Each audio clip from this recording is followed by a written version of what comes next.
Sir, आप आज रेवती थाने पे आए हैं, क्या प्रयोजन था? रेवती थाने पर आने का प्रयोजन यह था कि हम लोग के संसदीय क्षेत्र और बहरिया विधानसभा के ये हमारा दियरांचल का रेवती थाना बहुत ही सेंसिटिव थाना, क्योंकि एक बहुत बड़ा हिस्सा दियरांचल का इस थाने के अंतर्गत आता है, जहाँ पे आप एस साहब इसकी जिम्मेदारी भी नए आए हैं।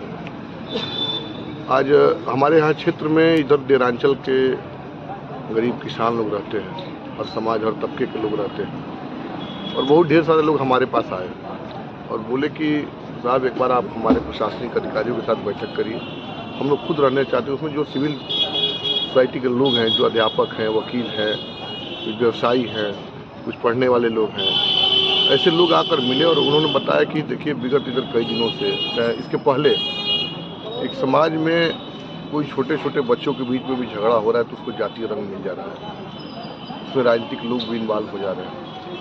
बहुत ढेर सारे लोग झगड़ा नहीं कर रहे हैं, उसके घर के नए नए बच्चे जो तो परिवार के लोग चाहे जो तहरीर दे रहा है, वो लोग उस परिवार के बच्चे को नाम दे रहे हैं जैसे कि उसका भविष्य खराब हो जा रहा है। और बहुत बड़े समाज के लोग यहाँ रहते हैं जो मानते महसूस करते हैं कि हमारा सरकार नहीं है। उन लोगों को ये मन में ऐसा भय है कि हमारा सुनने वाला कोई नहीं है, हमारा प्रतिनिधित्व कोई नहीं है, हम लोग बात नहीं कर पा रहे हैं। एक बहुत बड़े डर के माहौल में इधर वो लोग जी रहे हैं। उन्होंने हमसे कहा कि एक बार बात करिए। हमने अभी थानाध्यक्ष महोदय से बात किया। थानाध्यक्ष महोदय का बहुत सकारात्मक उस पर सुझाव था कि मैं जब कहिए हम किसी पंचायत भवन पर, हम लोग का यह ड्यूटी है। थाना का काम सिर्फ FIR लिखना नहीं, अपराध न हो ये भी बहुत बड़ा काम है। तो इन लोगों को लगातार साइबर क्राइम के लिए जानकारी, जो ऐसे जो गुंडे लोग लड़के हैं जो नहीं जानते कि अपराध क्या होता है, जो तमाम छोटी छोटी गतिविधियों में इन्वॉल्व रहते हैं, उनको मना करना। तो ऐसे जो समाज के सभ्य लोग हैं उनके साथ बैठकर समाज में आपराधिक गतिविधि न हो, कोई झगड़ा का जातीय रंग न मिले, छोटे छोटे बच्चे उसमें इन्वॉल्व न हो, ऐसे लोगों को समझाना और बताना। इसके लिए हम लोग गाँव में उस दियरांचल बेल्ट में सारे समाज के लोग को बैठाने का हम लोग काम करेंगे। इसमें प्रशासनिक अधिकारी भी रहेंगे और एक तरह से उनका संवाद, या थाने का भी काम है कि संवाद जनता के बीच में रहे, जनता को यह महसूस हो कि यह हमारा थाना है। हमारे इससे अपराध नियंत्रण होता है, सिर्फ अपराध पे कार्रवाई नहीं होती, अपराध का नियंत्रण भी होता है। कुछ गुंडई जो होता है उस पर नियंत्रण होता है, अपराध न हो इसके नियंत्रण होता है। इसके लिए भी थाना काम करता है। उसके लिए हम लोग संवाद किया और बहुत आपका सकारात्मक था कि इन्होंने भी कहा कि हम नहीं चाहते कि हम लोगों के द्वारा किसी पर FIR लिखा जाए। हम लोग भी चाहते हैं कि अधिकतर चीज़ समझौते से हल हो, और कोई ऐसा विवाद नहीं है जो बातचीत से हल नहीं हो जाता है। और बड़े बड़े भी मुकदमे हम गांव में देखे हैं कि 2-4 साल बाद समझौता होता ही होता है, बस उसमें राजनीतिक व्यक्ति कोई इन्वॉल्व न हो। हम जैसे राजनीतिक व्यक्ति किसी एक पक्ष से खड़े होते हैं, दो गरीब लोग लड़ते हैं, और जब एक पक्ष से कोई व्यक्ति खड़ा तो दूसरा वक्त तुरंत दब जाता है।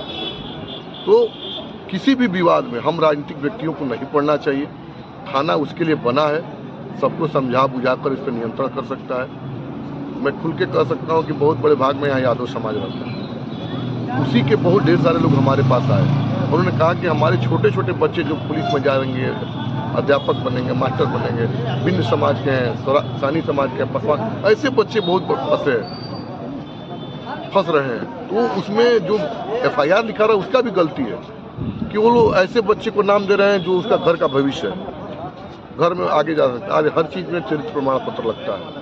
आप व्यापार करने जाइए, नौकरी करने जाइए, विदेश जाइए, और कोई एक अपराध हो जाएगा उस बच्चे का पूरा करियर खत्म हो जाएगा। तो हम लोग समाज के सामाजिक कार्यकर्ता हैं, हमारी जिम्मेदारी बनती है कि समाज में सौहार्द बने। इस थाने से में इसकी उपलब्धि एक ये बड़ी होगी कि इस पर एक भी FIR दर्ज ना हो, बिना अपराध कंट्रोल हो। इस थाने की सबसे बड़ी उपलब्धि हो। केवल FIR हो, यह थाने की उपलब्धि नहीं होती है। थाने की उपलब्धि ये होती है कि समाज में अपराध ना हो। तो इसके लिए लगातार इन लोगों से कहे कि पेट्रोलिंग करिए, वैसे जगह चिन्हित करिए जहाँ लफंगे लोग, लुच्चे लोग बैठते होंगे, उन सबों को हटाइए। और ये लोग अभियान चलाएंगे, और सबसे बड़ा अभियान की जो समाज के सभी लोग हैं उनके साथ ये एक संवाद करेंगे, और संवाद के माध्यम से बड़े तबके को यह महसूस हो कि नहीं, हमारा भी कोई बात रखने वाला है और बात करने वाला है। ऐसा माहौल हम लोग बनाएंगे इस दियरांचल के लिए। इसी के लिए मैं बात करने आया था, और भविष्य में भी इस तरीके से चलता है। और आगामी दिनों में पंचायत चुनाव होने